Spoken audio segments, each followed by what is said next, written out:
So hello, I'm Barbara Chandler, and I'm the founder and curator of Greengrads.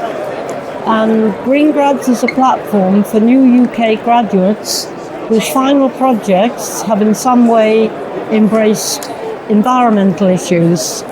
So we have a pretty wide range of issues covered in that, from green initiatives to do with biophilia and nurturing nature, and right through to engineering projects that solve specific environmental problems.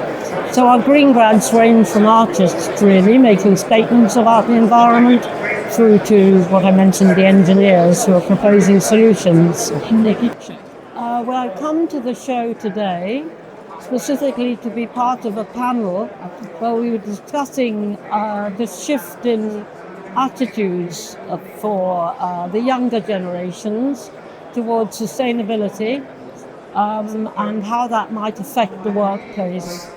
So we were looking really at how Generation Z in particular has come to care so much more deeply about sustainability and all the issues, the environmental issues surrounding climate and energy, nature and species. And then we tried to look at how that might affect the workplace, what they were getting in the workplace, what they expected from the workplace, what they were hoping from the workplace.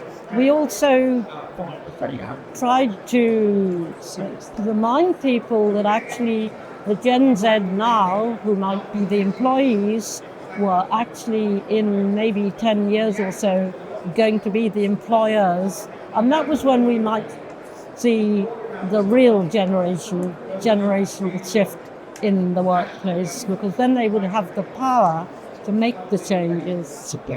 Not really from the so-called industry, you see, so I'm coming a bit of an outsider to this. So really the highlight for me has been appearing on this panel and having the chance to engage with so many different people from the industry who are all sitting in front of you.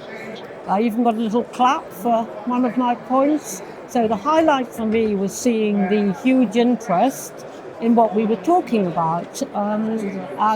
Yes, you're always frightened, aren't you, before you do anything like this, that nobody will come, nobody will want to hear me. We actually had a packed audience and we had people stop to listen. So that was the highlight, to see how engaged people are with these issues of sustainability, which of course is what Greengrads is all about. So everything these days is screen-based and internet-based, and we're communicating with emails and through social media and the WhatsApp and this, that and the other. But you can't actually be getting together with people and sharing ideas in person, one-to-one, and sparking things off each other. And I think that's probably one of the most important things about a show like this. I went up to the cafe just to get a cup of coffee, and it was full of people having the most animated and engaged conversations and saying, oh, I'll meet you here and have you seen this? And that's the important part about a show like this.